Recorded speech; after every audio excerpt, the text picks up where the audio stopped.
Olá, bom dia, bom domingo para todas e todos que nos acompanham aqui no portal Desacato. Bom dia para a jornalista Júlia Sajorato, com a gente sempre no suporte e também na edição do programa Palavra Nua. Gente, hoje o nosso convidado é o Benedito Prezia, professor, pesquisador, tem grandes contribuições aí com a causa indígena, também com o Conselho Indigenista Missionário, que inclusive estará completando 50 anos no próximo ano, 50 anos dedicados à causa indígena. Benedito, bem-vindo ao espaço da Outra Informação. Eu sei que são tempos difíceis e que perguntar se está tudo bem é um pouco complicado, mas vou lhe perguntar, como está você, apesar de tudo? Bom dia a todos os ouvintes e telespectadores. Então, é um grande desafio que estamos vivendo. A gente não pode perder a esperança. O arcebispo de São Paulo, que é um catarinense, Dom Paulo Arnes, ele sempre falava de esperança em esperança.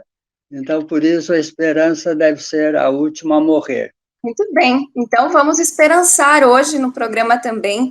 E eu gostaria de começar a nossa conversa, Benedito, contigo contando para a gente um pouquinho sobre o teu lugar de vida, sobre a tua família, quem é a tua família, onde você nasceu, como foi esse período também da tua infância. Então, por favor, se puder vestir algumas palavras com a gente a respeito desse teu início de vida, eu agradeço.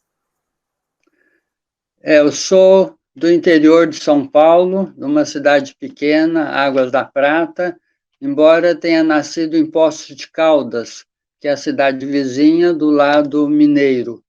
Sou neto de italiano, meu avô foi de uma migração antiga, ele chegou em 1881, antes da libertação dos escravos, e a minha infância passei lá.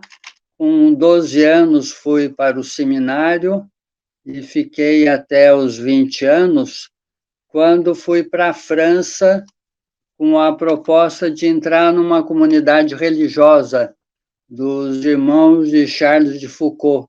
Não sei se o pessoal aí já ouviu falar. Quer dizer, tem o ramo feminino que é mais conhecido, as Irmãzinhas de Jesus, porque elas trabalharam muitos anos com o povo Tapirapé. Fiquei lá até final de 69, aí por problemas de saúde tive que voltar ao Brasil, deixei a comunidade e aí entrei numa fase assim de recuperação de saúde e decidi fazer enfermagem. Então foi minha primeira opção profissional. E isso daí pouca gente sabe, né? Porque eu trabalhando na área indigenista, na área assim meio de antropólogos, historiadores, falam assim, é um enfermeiro, né? Mas acho que foi importante no sentido de dar uma outra dimensão, assim, ter um outro olhar. Eu trabalhei 3 anos em hospital, no Hospital das Clínicas daqui de São Paulo, numa unidade de retaguarda.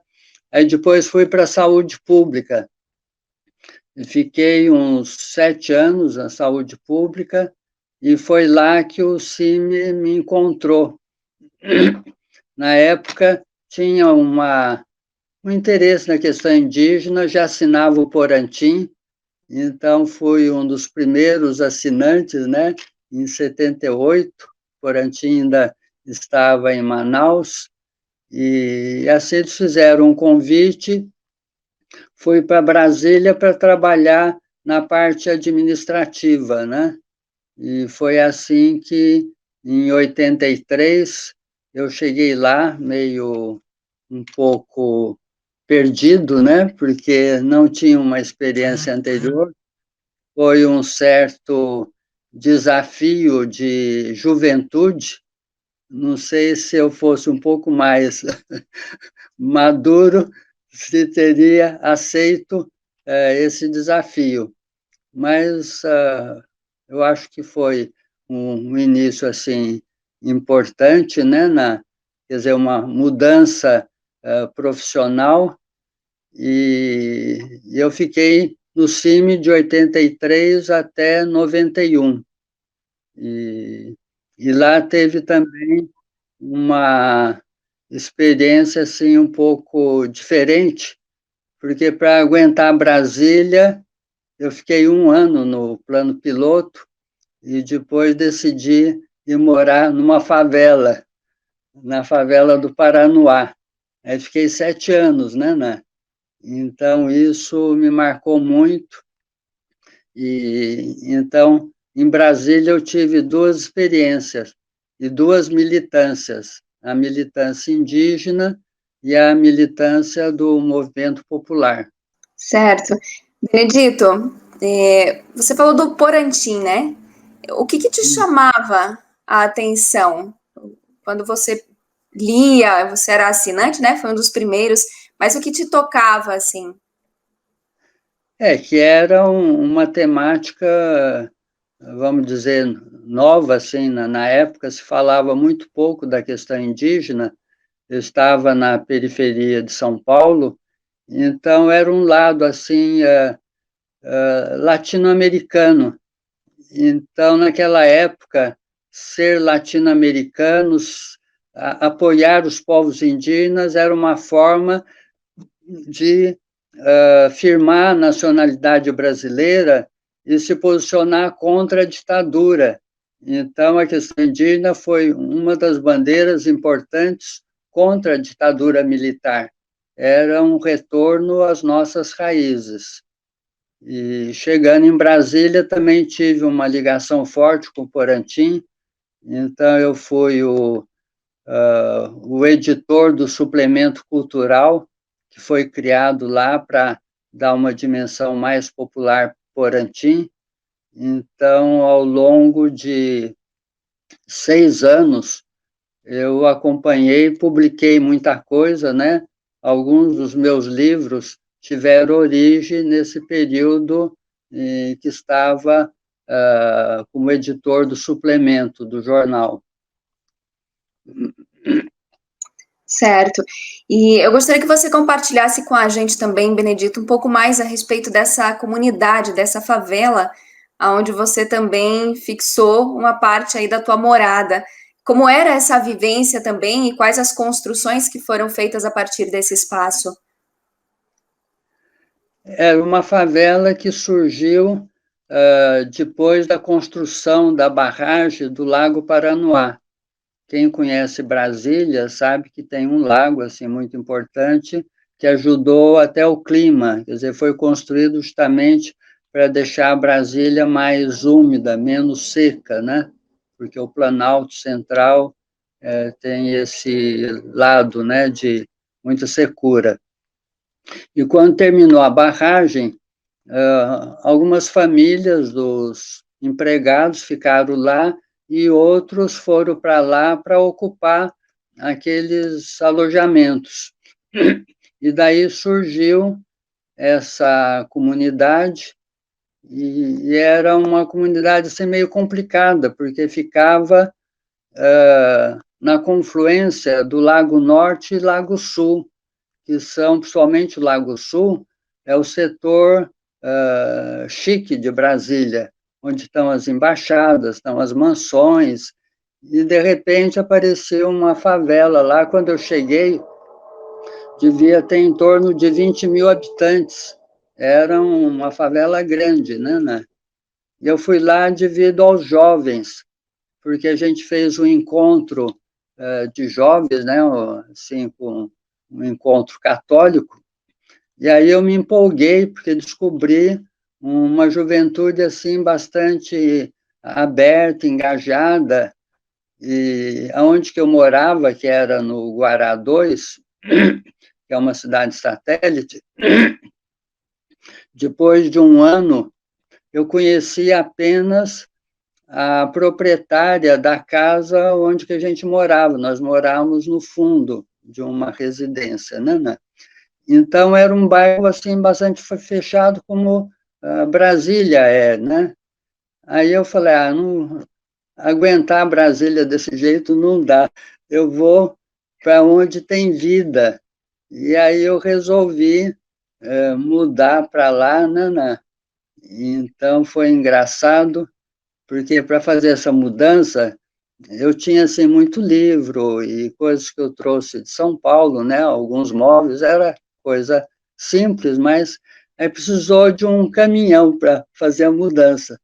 E um dos rapazes que veio ajudar, eu conheci, ele falou assim, nossa, quanta coisa, a minha mudança cabe numa mochila. Eu falei, a gente precisa começar a se despojar, né? Então, foi uma das primeiras mensagens que eu recebi lá desses jovens, né? E lá foi, assim, importante, porque eles estavam numa luta para permanecer no próprio local, porque o projeto do governo era tirar a favela de lá, que enfeiava e dizia que até contaminava o lago, né? Então, mas na realidade a contaminação era mais social e política do que sanitária. E aí foi toda uma trajetória. Eu estou escrevendo a história do Paranoá a partir das minhas memórias. Já deu mais de 200 páginas, né? Incluindo fotos, tudo. Então, é interessante porque as pessoas lá também estão participando, né? E hoje é uma cidade satélite em torno de 65 mil habitantes. Então, foi um crescimento grande, mas que teve um preço. É uma cidade bastante que tem um índice de violência bastante alto, devido à maneira como o governo fez a ampliação daquela área, né? Que é toda uma história que foi assim, que reflete a política urbana de Brasília, né? Que era uma política muito ligada ao populismo. Então, eles abriram um assentamento grande, chegou muita gente de fora, né? Então, com isso, criou um clima assim de insegurança, de violência, mas foi assim bonito que o pessoal resistiu, foi criado um centro cultural chamado CEDEP, Centro de Cultura e Desenvolvimento Paranoá, que existe até hoje. Eles estão atuantes, né? E combativo. Teve uma das lideranças lá que foi uma administradora, apesar... Foi na época do governo do Cristóvão Buarque, do PT, né? Então, o grupo era assim ligado ao PT, à militância, né? E isso teve um preço, que foi também muito perseguido. Mas foi assim. Então, de manhã eu ficava na vila e na parte da tarde trabalhava no CIMI. Isso graças ao Antônio Brandt, que era secretário do CIMI, e que entendeu essa minha militância, mas não impediu que eu continuasse. Mas isso teve um preço, porque quando eu resolvi sair de Brasília, eu estava com 42 quilos, né? Estava sumindo. Eu falei, bom, então está na hora de parar, né? Então, em 91, eu deixei, porque também meu pai tinha ficado viúvo, minha mãe faleceu, aí eu dividi o tempo entre Brasília e o interior de São Paulo. Então, teve esse desgaste também, né? Certo. E essa obra que você fala, Benedito, ela está em fase de construção, esses escritos, é isso mesmo?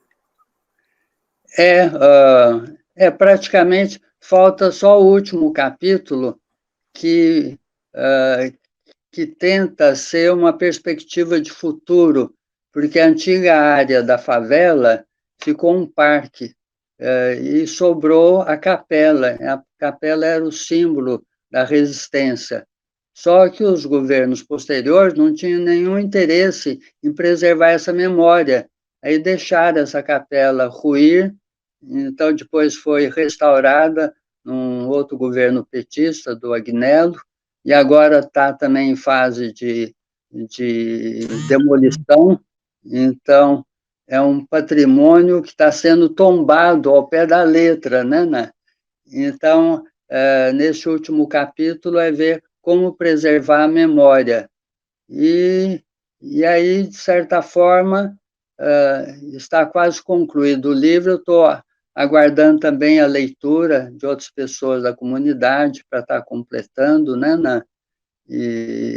mas vamos ver, eu espero que até o final do ano o texto já esteja concluído, e aí temos que buscar parceiros para publicação, né? Porque para a comunidade lá tem que ser o livro físico, não pode ser uma coisa online, né? Isso daí é só para os intelectuais. Tá certo, e olha só, Benedito, o Desacato está aqui também para contribuir também na ampliação da divulgação desse livro quando ele estiver pronto, tá bom? Aí a gente volta a conversar aqui sobre ele. Bem, Benedito, oi? que tem coisas assim interessantes, que é uma história de Brasília na perspectiva do excluído. Então, nem sempre o excluído tem voz para contar a história, né? Correto, é verdade. E falando nisso, Benedito, a tua aproximação com o Cine, ela se dá num contexto também de grande repressão no país, né? Toda essa questão da ditadura militar. Tem alguma história, algum acontecimento, algo que para ti foi mais marcante, assim, que você possa compartilhar com a gente? Desse período específico? Então, como eu trabalhava no escritório, na parte assim mais de publicação, de formação, acompanhamento dos cursos, não estava na linha de frente. Nas férias, que eu aproveitava para visitar as aldeias, né? E o pessoal brincava, nossa, você trabalha com os indígenas o ano todo e nas férias ainda vai para a aldeia? Eu falei, mas é uma oportunidade. E aí um fato que marcou nesse período, para a gente ver uma certa repressão, foi minha ida para uma aldeia dos Terena, no Mato Grosso do Sul, em Cachoeirinha.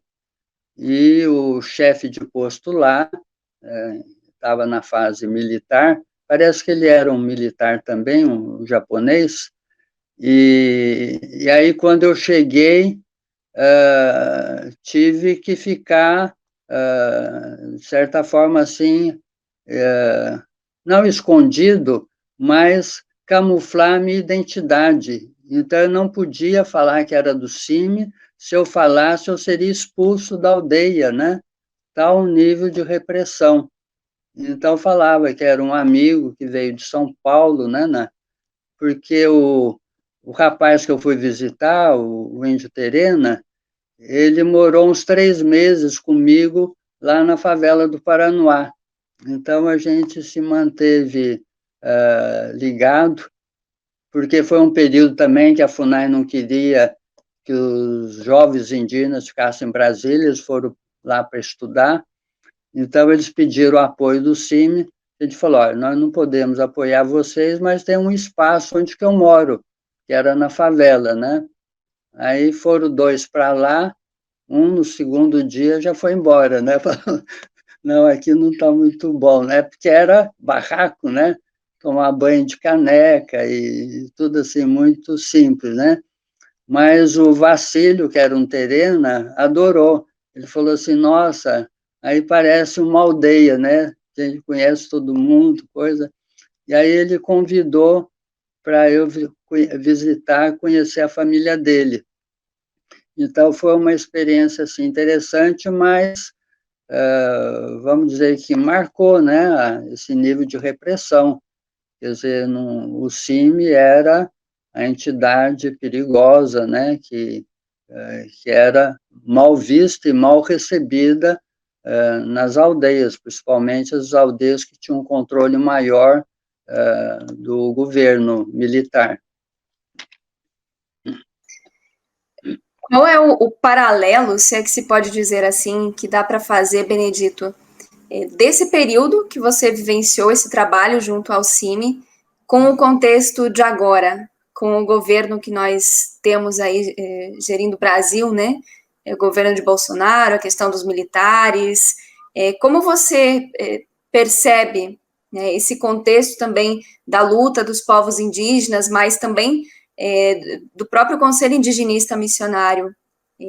O que é mais difícil, né, lá antigamente ou agora você considera assim que está um pouco mais perigoso, ou no que se diferenciam esses dois momentos da história?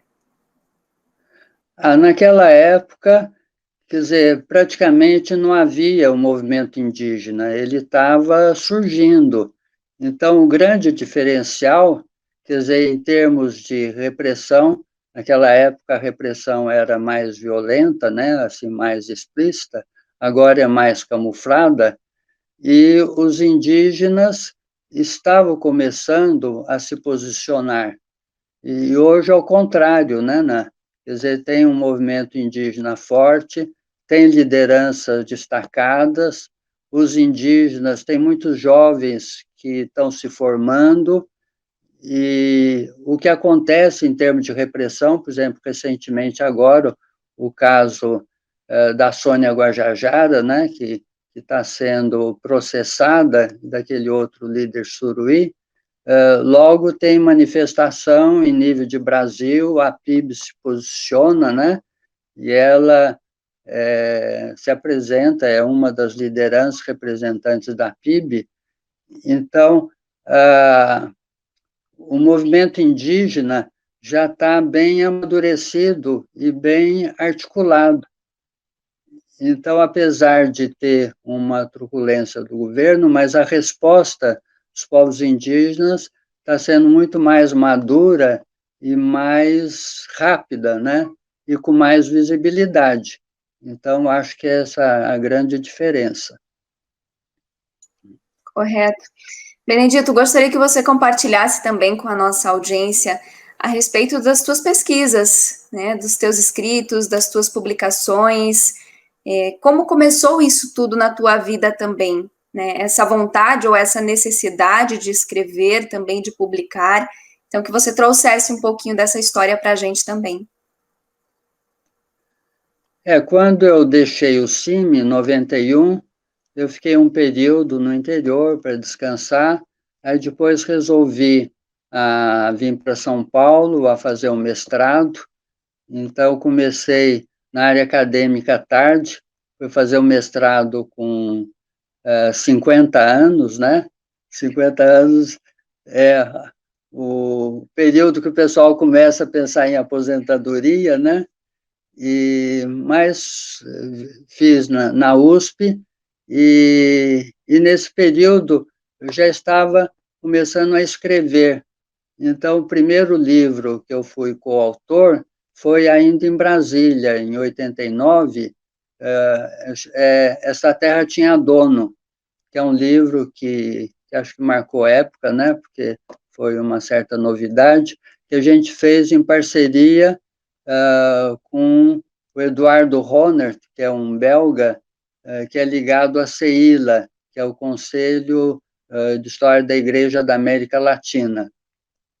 E pelo fato também de colaborar com o suplemento do Porantim, então tinha uma certa facilidade. Essa Terra Tinha Dono foi uma demanda do CIMI, que pediu para se escrever uma história do Brasil na perspectiva indígena.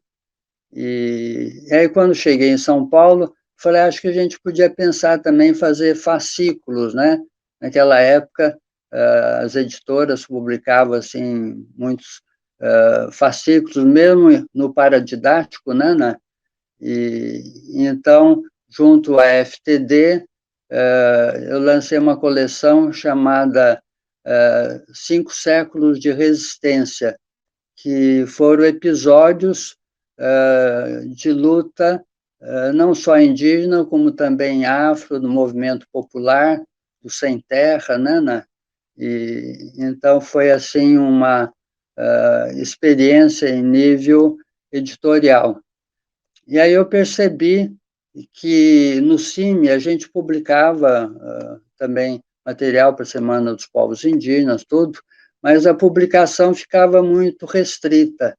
Aí eu falei, a gente precisa ir para as editoras, porque a editora tem uma distribuição nacional e pega outro público, porque, no fim, o CIMI pega um público mais ligado à Igreja Católica, né? E foi daí que surgiu essa primeira coleção. Depois pensei em uma outra, assim, um pouco mais simples, né? Então, fiz um primeiro texto, e o título era Terra à Vista, que contava o chamado descobrimento, mas na perspectiva dos indígenas, tal como eles teriam recebido os portugueses. E aí eu levei para a editora Moderna. Eles falaram assim, olha, uma coleção eu acho meio complicado, porque não enquadra no nosso modelo, mas o teu texto é interessante, vamos publicar na coleção Viramundo, que era uma coleção da Moderna, né? Isso daí foi em 91. Até hoje, esse livro está vendendo. Eu acho que é difícil aqui no Brasil, durante 30 anos, você ter um título, né, que está sendo vendido. Já teve 3 versões gráficas, assim, em termos de projeto gráfico. O primeiro era bem simples, depois teve um segundo, no ano de 2000, e agora teve um terceiro agora, já faz uns mais de 10 anos, né? E então tem uma professora que nesse ano ela transformou o livro numa animação assim para crianças, né? Então é uma coisa que chama atenção e que mostra que é um material simples, mas conseguiu responder uma demanda, essa questão, o questionamento sobre o chamado descobrimento, né? E aí depois, aos poucos, apareceram outras parcerias. Teve um texto que eu fiz com o Egon Reck, da editora agora da Saraiva, né? Chama Povos Indígenas, Terra é Vida.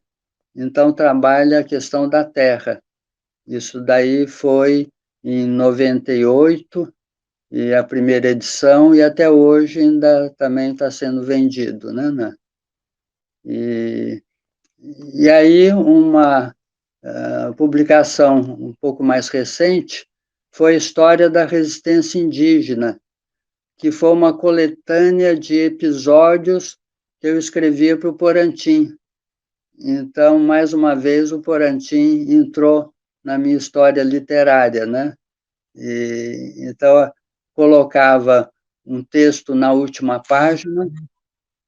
Foi uma ideia que surgiu lembrando um pouco o Eduardo Galeano, que ele escreveu aquele Memórias de Fogo, que eram textos curtos, episódios históricos, numa abordagem jornalística.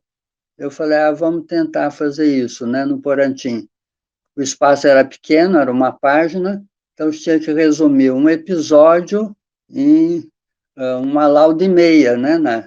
Então era um grande desafio. E depois, com o tempo, eu falei assim, nossa, a gente está escrevendo uma história do Brasil na perspectiva indígena. E isso era respondendo àquela primeira demanda que o CIMI fez. Então, acho que mais do que aquele livro, Essa Terra Tinha Dono, esse outro, A História da Resistência Indígena, dá essa resposta, né?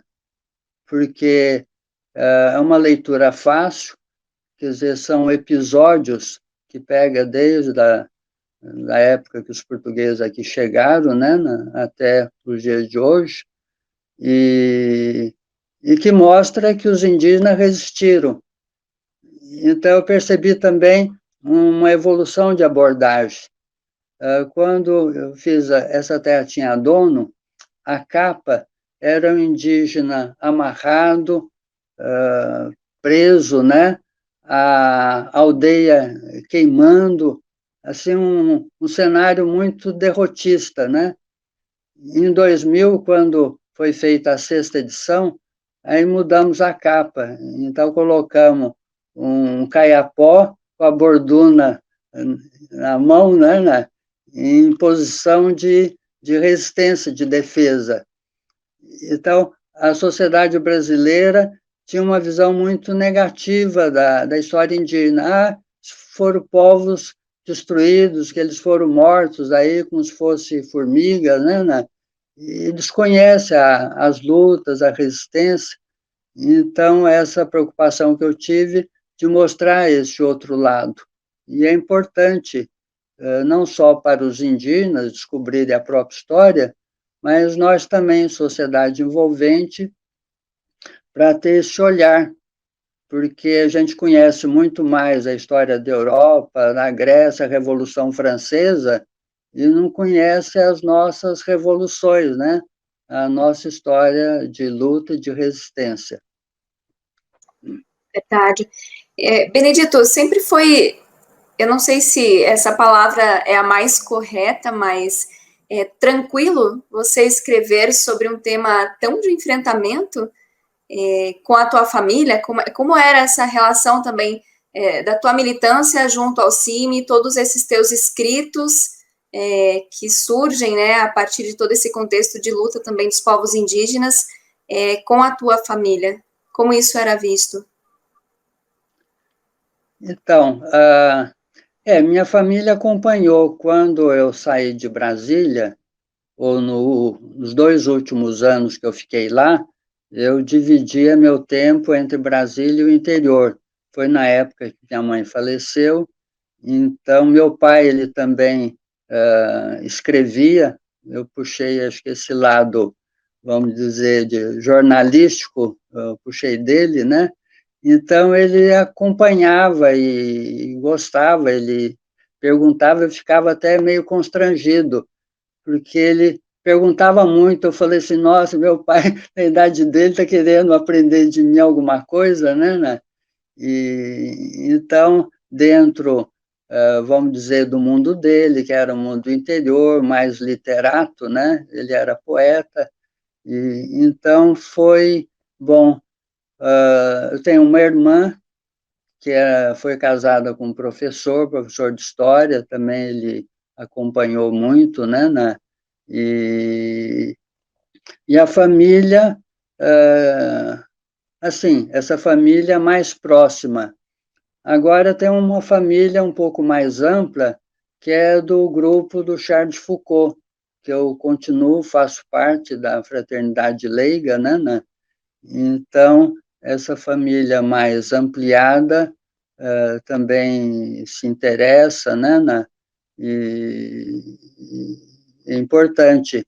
E os outros amigos aqui de São Paulo, então, em 92, eu voltei para São Paulo para fazer o mestrado, depois fui fazer o doutorado na PUC, né, com 60 anos, então fui ampliando. E aí, nesse período, que eu descobri a realidade indígena em São Paulo. E aí começou uma outra fase, né? Uma militância dentro da grande cidade. E quais são as histórias também que envolvem, Benedito, essa tua ligação com essa militância também junto aos indígenas em contexto urbano? Tem alguns momentos assim que você também pode trazer presente aqui para vestir essas palavras nesse programa de domingo? Foi um pouco difícil descobrir os indígenas em São Paulo, porque são indígenas invisíveis.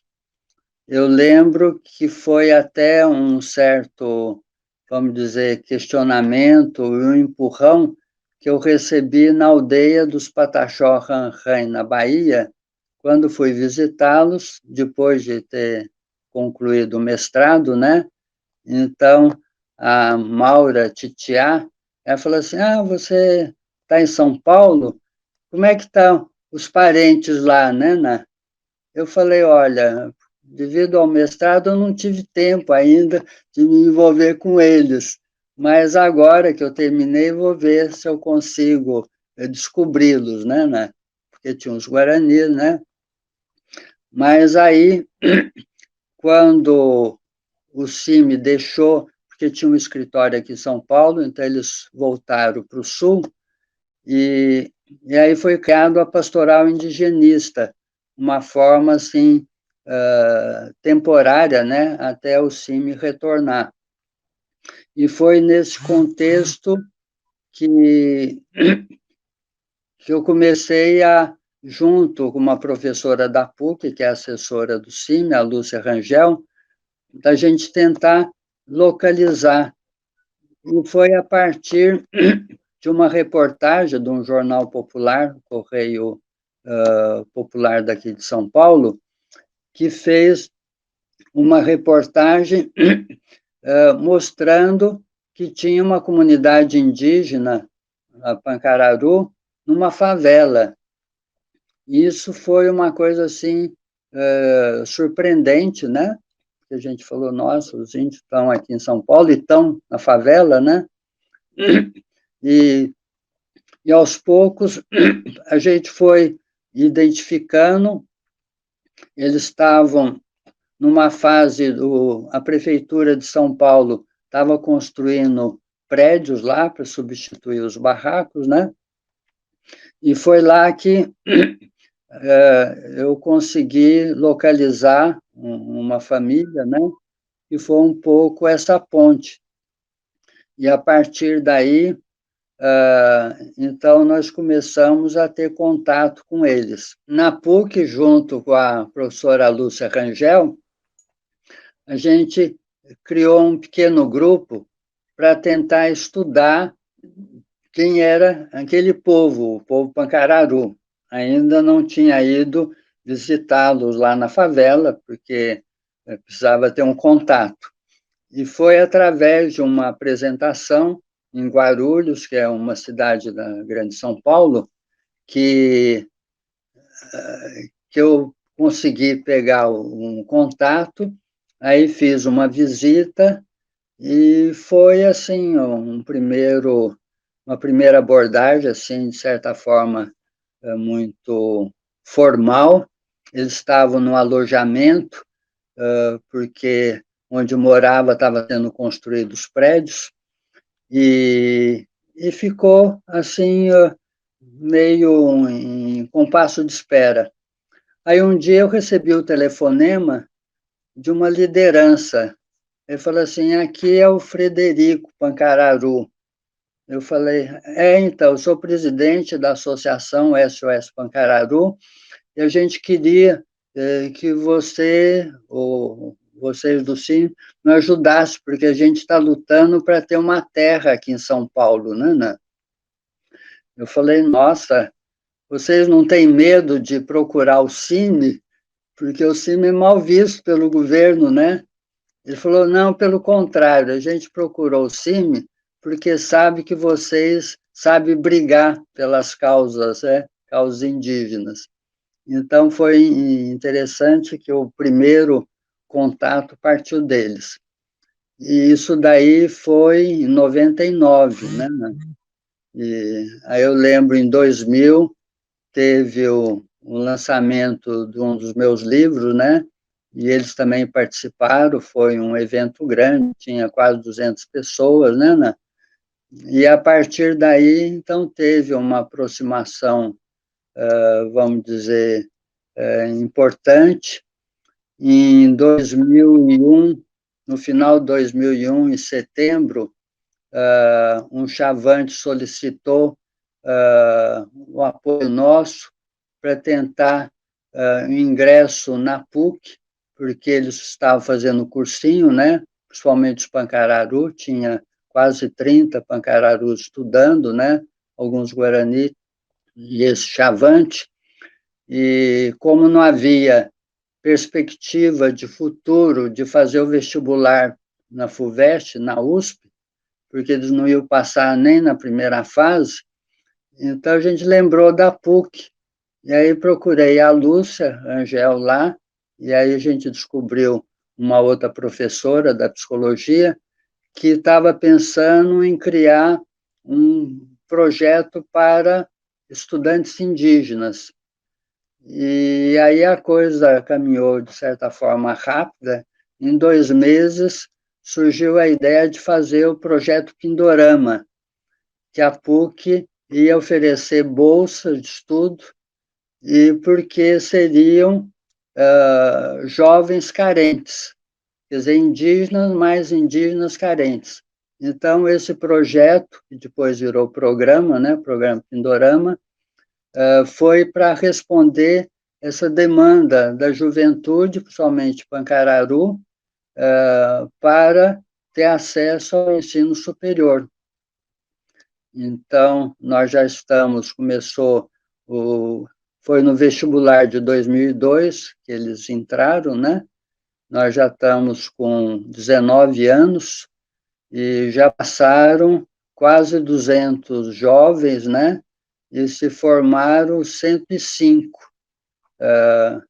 Desses 105, tem 3 médicos, 2 estavam estudando conosco, depois deixaram o curso para ir para Cuba, numa época que era impossível um pobre fazer o curso de medicina. Então, eles entraram nesse programa, graças também à intermediação do CIMI Nacional. E depois teve um outro que se formou em enfermagem, e aí entrou na UFSCar, na Federal de São Carlos, que oferece bolsas para indígenas, né? Então, lá ele pôde se formar. Tem também uma advogada, 2 engenheiros elétricos, vários assistentes sociais, professores, né? Então, foi um programa que deu um diferencial aqui em São Paulo, né? Apesar de ser uma universidade privada, que não tem esse viés público, né? Então, eles conseguiram. Mas foi muito difícil, porque o pessoal não tem bolsa de manutenção. Eles não pagam o curso, mas tem que trabalhar. E tem que pagar também a matrícula. E a matrícula é uma mensalidade. E os cursos são caros, né? Então, a gente conseguiu, acho que depois de 10 anos, que eles dessem um desconto de 50% na matrícula, e esse 50% poder ser pago em 2 vezes. Então, ficou mais acessível, né? Mas outros indígenas, quando descobriram isso, falaram assim, mas é um absurdo ter que pagar um valor desse para entrar. Eu falei, mas é o que a PUC conseguiu fazer, né? E a gente tentou durante 10 anos, junto ao MEC, junto à FUNAI, né? Ver se conseguia um auxílio, né? Teve uma presidente da FUNAI, a Marta Azevedo, que ela tentou, falou assim, vamos tentar para a PUC, para o CDB, que é a Universidade Dom Bosco, de Campo Grande, que são universidades privadas, mas comunitárias. Quem sabe a gente consegue, né? Mas aí já foi no final do governo Dilma, quer dizer, o governo já estava sem recurso, né? Então, a coisa não funcionou. Mas mostra que o pessoal é lutador. Então, também a gente tem reuniões mensais, então acho que esse que é o diferencial, né? Eles são também formados, né? E assim a gente está com esse programa. Tá certo.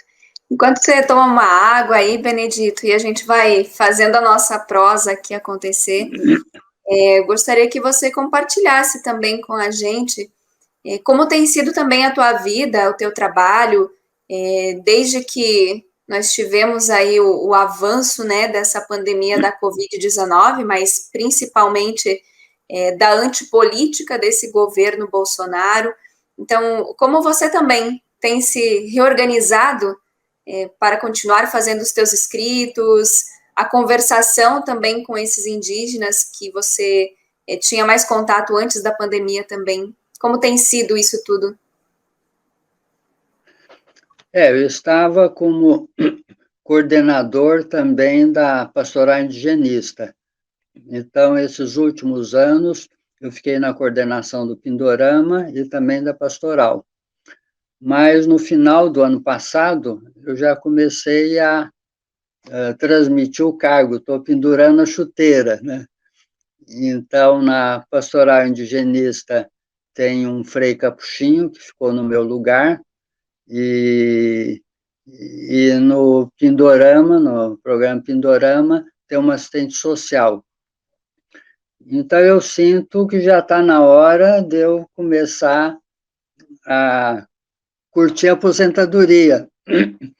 Faz 12 anos que eu estou aposentado, mas não consegui parar, né? Então, acho que está na hora. Isso daí também, o organismo começa a reclamar, né? Os anos vão chegando. Então, estou acompanhando um pouco mais de longe, que eu acho que já dei minha contribuição, e aí estou agora mais em casa. Quer dizer, a partir da pandemia, fui obrigado a me distanciar, né? E foi bom porque chegaram pessoas mais jovens, né? Então, eles que estão assumindo o trabalho. Muito bem. E para essas pessoas mais jovens, Benedito, o que simboliza, na tua perspectiva, que mensagem que você pode deixar também a respeito dos 50 anos dedicados à causa indígena que o CIMI estará completando também no próximo ano? Acho que é uma mensagem de resistência. Acho que não só os indígenas têm que resistir, como os militantes também, os parceiros, né? É um momento difícil, quer dizer, a imprensa é muito, vamos dizer, dividida, né? Tem alguns órgãos que são mais abertos, mais avançados, são parceiros como vocês, mas, de fato, é minoritário. Então, a gente fica assim, meio chocado de ver que esse nosso governo ainda tem uma certa aprovação, mas isso mostra que a gente não conseguiu fazer um trabalho de formação. Nós carregamos uma herança muito pesada de 400 anos de escravidão. Isso marcou muito, não só a classe que foi submetida, né, os descendentes dos escravos, como também a classe dominante, que se tornou muito autoritária, né, muito segregacionista. E os migrantes que chegaram, quer dizer, o Sul é muito marcado pela migração europeia, eu sou também neto de italiano, e muitas vezes a gente chega como novos conquistadores, né? Vamos conseguir ter aqui aquilo que não foi possível na terra de origem, né? E muitas vezes a gente se torna também, de certa forma, segregacionista. Eu acho que é um grande desafio para a igreja, para todo o movimento popular, de continuar essa história de resistência e luta. E eu digo que eu já estou de cabelo branco, agora já estou perdendo os cabelos, mas não estou perdendo a esperança. Quer dizer, a gente sabe que na história, muitas vezes, o movimento é pendular. Quando a gente vê que a Alemanha, em toda a formação que eles tinham, eles elegeram um Hitler, assim como a Itália também elegeu um Mussolini, nós elegemos, quer dizer, por voto direto, quer dizer, esse nosso presidente. Mas depois eles conseguiram reverter. Quer dizer, precisou uma guerra mundial para derrubar o Hitler, e o estrago que fez foi enorme, né? Mas que retomaram. Então, eu acredito que nós não podemos perder a perspectiva.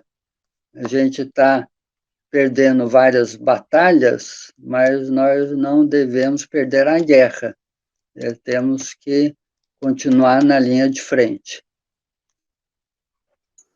Muito bem, Benedito. Se você está dizendo isso, então que a minha geração, que a geração aqui, né, que está a Júlia também, escute isso com muita atenção e com muito carinho, né? Não dá para a gente desistir, porque às vezes a gente olha para o cenário e pensa que isso nunca vai acabar, né? Mas tem que ter essa luz de esperança, tem que mirar essa liberdade para a gente também não se envolver em tamanha tristeza, né? Então, eu te agradeço por isso e te agradeço por aceitar aí com todo carinho, com toda a paciência, participar com a gente aqui do Palavra Nua. A gente vai chegando ao final do programa e eu gostaria que você fizesse uma consideração final também para todas as pessoas que estão nos acompanhando, estão nos assistindo. E mais uma vez, obrigada por estar aqui, por dividir um pouco da tua história também com a gente. Acho que uma mensagem de esperança é saber que vocês, jovens, estão empunhando essa bandeira, né? Então, nem tudo está perdido, quer dizer, vocês que vão nos substituir, né? A gente acredita muito na nova geração, nós acreditamos, quer dizer, na união do país, essa união não é feita assim só de palavras bonitas, tem que fazer com ações, então tudo que acontece, nível do campo, da agricultura familiar, do movimento sem terra, né, então, os povos indígenas que vivem aí no sul, né, que estão resistindo, e nós precisamos criar uma grande frente, né?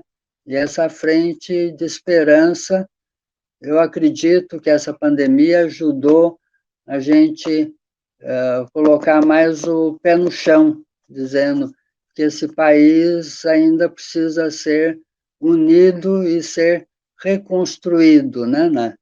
Então, que essas mortes, esses 400 mil mortos, né, que tiveram, não foram em vão, né? Quer dizer, isso daí é um apelo para a gente renovar a esperança de vida. Vamos continuar construindo esse país. Vamos sim. E a gente vai seguir por aqui, desacatando quando for preciso, dizendo ditadura nunca mais e fora Bolsonaro por todos os dias da nossa vida enquanto, né, ele estiver no poder, ele e todos os seus aliados, né? Claro que a gente tem uma conjuntura maior, tem esse grande capital que a gente precisa estudar cada vez mais para fazer também essa luta acontecer. Então, Benedito, um beijo muito grande no teu coração. Espero que você fique bem, com saúde e que a gente possa se encontrar, né? Porque a gente se conheceu presencialmente em São Paulo, tivemos essa oportunidade também, graças ao CIMI, né? Então, nós somos muito gratas também por ter tido essa oportunidade e agora é por aqui. É remotamente, mas estamos fazendo esse trabalho acontecer. Então, um beijo muito carinhoso para ti. Se cuida. Tá bom, então. Obrigado aí. Tchau, tchau.